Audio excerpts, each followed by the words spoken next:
How to burn belly fat in simple 5 steps. உங்களுக்கு arms, தைஸ், இடுப்புல எல்லாத்துலயும் ஃபேட் இருக்குதா? அப்ப நான் சொல்ல போற இந்த 5 சிம்பிள் ஸ்டெப்பை நீங்களும் அப்படியே ஃபாலோ பண்ணீங்கன்னா உங்களாலையும் ஃபிளாட்டான ஒரு நல்ல ஆப்ஸா கொண்டு வர முடியும். 5 ஸ்டெப்ஸ் எப்படி ஃபாலோ பண்றது, அதுக்கு பின்னால இருக்க சயின்ஸ் என்ன, எல்லாத்தையும் ஒன்றா பார்ப்பேன். இந்த வீடியோ ஃபுல்லா பார்த்து முடிக்கும் போது உங்களுக்கு கிளியராக உங்களுக்கு ஒரு கிளாரிஃபிகேஷன் கிடைக்கும்.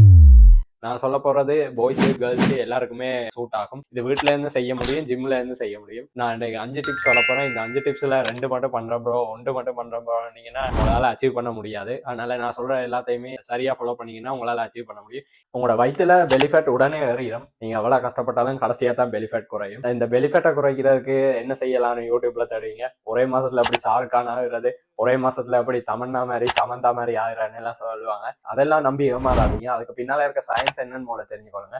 உங்களோட வயிற்றுல வந்து 2 வகையான ஃபேட் இருக்கும். ஒன்று வந்து மேலாப்புல இருக்க பெலிஃபேட், லேயரா இருக்க பெலிஃபேட். மற்றது இன்னொன்று பார்த்தீங்கன்னா உங்களோட ஓகன்ஸ்ல உள்ள ஓகன்ஸ்ல இருக்கிற விசரல் ஃபேட்னு சொல்லுவாங்க. இந்த விசரல் ஃபேட் வந்து ரொம்ப டேஞ்சரஸ் ஆனது. உங்களோட ஓகன்ஸ் மேல படிஞ்சு உங்களோட ஓகன்ஸை செயலிழக்க செய்யும். பல நோய்கள் வரும். 500 கிரன்ச்சஸ் போட்டா எவ்வளவு நேரம் பிளான் போட்டாலும் வயிறெல்லாம் குறையாது. அதுக்கு பின்னால இருக்க சயின்ஸை தெரிஞ்சு கொண்டா தான் முடியும். Start with calorie deficit. Calorie டெபிசிட்னா என்னன்னு பார்த்தீங்கன்னா, இப்போ நான் கொடுக்குற வெப்சைட்டுக்கு நீங்க போய் அதில் பார்த்தீங்கன்னா உங்களோட ஏஜ், ஹைட்டு, வெயிட்டு, உங்களோட ஆக்டிவிட்டி லெவல் இதெல்லாம் போட்டிங்கன்னா உங்களோட மெயின்டெனன்ஸ் கலோரி வரும். உங்களோட மெயின்டெனன்ஸ் கலோரியிலேருந்து குறைச்சி சாப்பிட்டீங்கன்னா அதான் கலோரி டெபிசிட். இப்போ என்னெல்லாம் பார்த்தீங்கன்னா நானும் முந்தைய அப்படி தான் செஞ்சுட்டு இருந்திருக்கேன். இப்போ நீங்கள் ஏற்கனவே கலோரி டெபிசிட்லாம் சாப்பிட்டுட்டு இருந்தீங்கன்னா அப்போ கொஞ்ச நாளைக்கு நீங்கள் வந்து மெயின்டெனன்ஸில் சாப்பிடணும். ஒரு 1 வீக் இல்லை 2 வீக் மெயின்டெனன்ஸில் சாப்பிடணும்.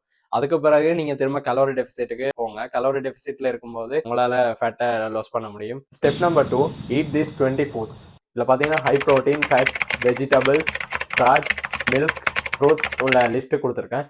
இந்த லிஸ்ட்ல எல்லாத்துலயுமே இருந்து ஒரு 18 ஃபுட்ஸ் செலக்ட் பண்ணிக்கொள்ளுங்க. என்ன 18 சொல்ற 20 சொன்னேன்னா 18 ஃபுட்ஸ் இதுல செலக்ட் பண்ணிக்கொள்ளுங்க. அடுத்த 2 இந்த வச்சுக்கொள்ளுங்க. இந்த மாதிரி உங்களுக்கு கிஃப்ட் மாதிரி உங்களுக்கு பிடிச்ச 2 ஃபுட் ஏதாவது செலக்ட் பண்ணலாம். அதாவது பிரியாணி, ஐஸ்கிரீம், இல்லாட்டி சாக்லேட், அந்த மாதிரி உங்களுக்கு ஏதாவது பிடிச்ச யூஸ் பண்ணலாம். ஏன்னா நீங்க நிறைய நாள் டயட்ல இருக்கும்போது உங்களுக்கு இந்த ஃபுட்டு தான் சாப்பிடணும், இந்த ஃபுட் தான் சாப்பிடணும்னா ஒரு கட்டத்துக்கு மேல வெறுத்து போயிடும். அதனால அந்த டயட்டை ஃபாலோ பண்ணாம நீங்க ஃபெயில் ஆகி குயிட் பண்றதுக்கான வாய்ப்பு இருக்கு. அதனால இந்த ஃபுட் சாய்ஸஸ் நிறைய இருக்கு. அப்பப்ப ரிவார்ட் கொடுக்குற மாதிரி அந்த 2 ஃபுட்ஸை நீங்க ஆட் பண்ணி கொள்ளலாம். ப்ரோட்டீன் இன்டேக் முக்கியம் உங்களோட பெலிஃபேட்டை குறைக்கிறதுக்கு. ஏன்னா நானே வெயிட் லாஸ் பண்ண அப்புறம் எனக்கு கொஞ்சம் பெலிஃபேட் இருந்துச்சு. ஏன்னா ஒழுங்கா ப்ரோட்டீன் இருக்காதனால, முதல்ல எனக்கு தெரியாதனால. பிறகு ஒழுங்கா ப்ரோட்டீன் எடுத்து நான் ஒர்க் அவுட் பண்ண அப்புறம் தான் இந்த பெலிஃபேட் இல்லாமல் போச்சு. இதனால பெலிஃபேட்டை குறைக்கிறதுக்கு உங்களுக்கு ப்ரோட்டீன் இன்டேக் முக்கியம். ப்ரோட்டீனுக்கு பார்த்தீங்கன்னா தெர்மிக் எஃபெக்ட் இருக்கு. தெர்மிக் எஃபெக்ட்னா பார்த்தீங்களா, நீங்க சாப்பிட்ட ப்ரோட்டீனை உடம்புல அப்சர்வ் பண்றதுக்கு, ப்ரோட்டீனை பிரேக் டவுன் பண்றதுக்கு நிறைய கலோரிஸை பர்ன் பண்ணும் உங்களோட உடம்பு. சரி, எவ்வளவுதான் ப்ரோட்டீன் சாப்பிட்றேன்னு யோசிச்சிங்கன்னா 1 கிலோ பாடி வெயிட்டுக்கு 1.6 கிராம் ப்ரோட்டீன் சாப்பிடணும். இல்லாட்டி எல்பிஸ்ல பார்த்தீங்கன்னா 0.7 கிராம் சாப்பிடணும் ஒரு எல்பிக்கு. இப்போ உதாரணத்துக்கு என்ன எடுத்துக்கிட்டீங்கன்னு பார்த்தீங்கன்னா நான் 73 கிலோஸ்.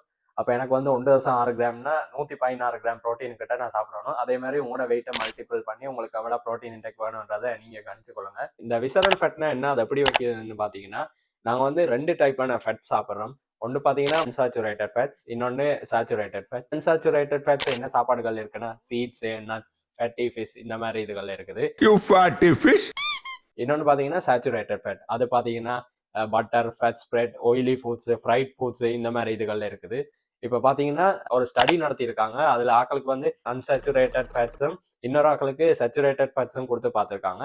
அதில் அன்சாச்சுரேட்டட் ஃபேட் ஆக்களுக்கு ஒரு விசரல் ஃபேட்டும் வைக்கல. ஆனால் சேச்சுரேட்டட் ஃபேட் எடுத்த ஆக்களுக்கு விசரல் ஃபேட்டு நிறைய வச்சிருக்குது. சரி, விசரல் ஃபேட்டை எப்படி ப்ரோ குறைக்கிறேன்னு பார்த்தீங்கன்னா நீங்க அதுக்குன்னு தனியா ஒர்க் அவுட் அப்படி இப்படின்னா இல்லை. நீங்க வந்து கலோரி டெபிசிட்ல ஒழுங்கா ப்ரோட்டீன் இன்டேக் எல்லாம் இருக்கும்போது ஒர்க் அவுட் எல்லாம் பண்ணும்போது இந்த ஃபேட்டோட ஓவரால் ஃபேட் எல்லாம் சேர்ந்து உள்ள இருக்க ஃபேட்டும் குறையும்.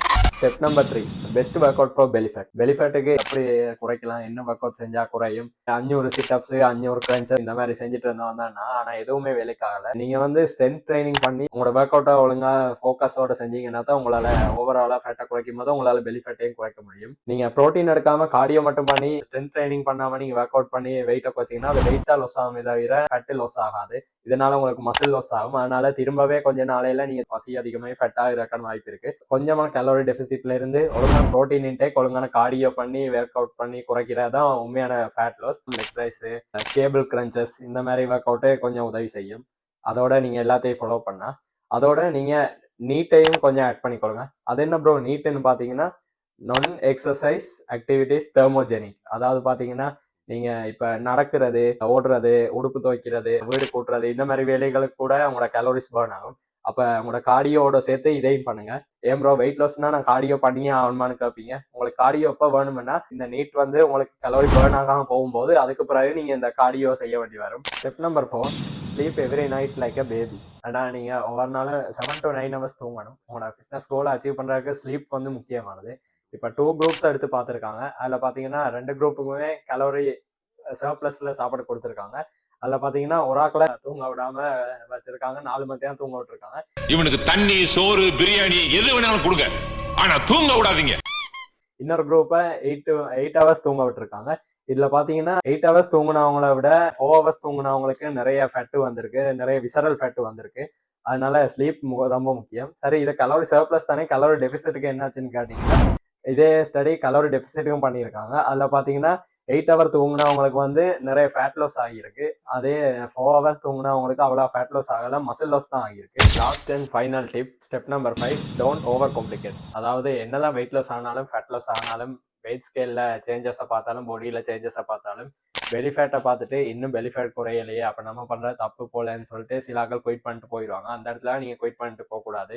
ஏன்னா உங்களுக்கு பெலி ஃபேட் பார்க்குறதுக்கு குறைஞ்ச மாதிரி தெரியாட்டியும் உங்களுக்கு டேப் மெஷர்மெண்ட்ஸை பார்த்துக்கொள்ளுங்க. அதில் சில வேலை உங்களுக்கு சேஞ்சஸ் காட்டலாம் கண்ணுக்கு தெரியாட்டியும். அதே மாதிரி உங்களோட உடுப்பு எப்படி உங்களுக்கு ஃபிட் ஆகுதுன்னு பார்த்துக்கொள்ளுங்க. இதனால உங்களுக்கு என்ன சேஞ்ச் நடக்குது, என்ன நடக்குதுன்னு உங்களால் தெரிஞ்சு கொள்ள முடியும். அப்படியே உங்களுக்கு பெலி ஃபேட் குறையாட்டி உங்களுக்கு சாப்பாட்டை இன்னும் குறைங்க, கார்டியோவை அதிகப்படுத்துங்க.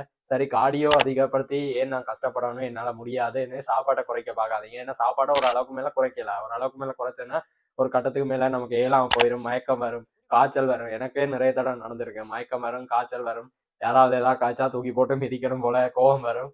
அதனால மூட் ஸ்விங்ஸ் இதெல்லாம் வரும். அதனால சாப்பாட்டை குறைக்காதீங்க. ஒரு அளவுக்கு மேல கார்டியோ இன்க்ரீஸ் பண்ணுங்க, வாக்கிங்கை இன்க்ரீஸ் பண்ணுங்க. இதனால உங்களோட பெலி ஃபேட் லாஸ் ஆகும். இந்த சில வருஷங்கள்ல நான் செஞ்ச அனுபவத்துல உங்களுக்கு நான் சொல்லியிருக்கேன். இதுக்கு கைமாறா எனக்கு ஒரு 2K லைக்ஸ் போட்டு விடுங்க.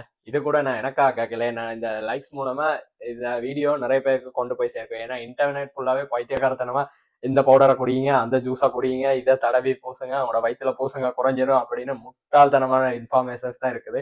அதுக்கு நடுவில் எப்படி ஒரு இன்ஃபர்மேஷன் கிடைச்சா ஆக்கள் எதுவும் அவங்களுக்கு ஹெல்ப்பாக இருக்கும், அவங்க அவங்களோட கோலை அச்சீவ் பண்ண முடியும். அதனால நீங்கள் பண்ணுற லைக்கு அவங்களுக்கு கொண்டு போய் சேர்க்கும். இதே மாதிரி தொடர்ந்து வீடியோஸ் பார்க்கணுன்னா நம்ம சேனலை சப்ஸ்கிரைப் பண்ணிடுங்க.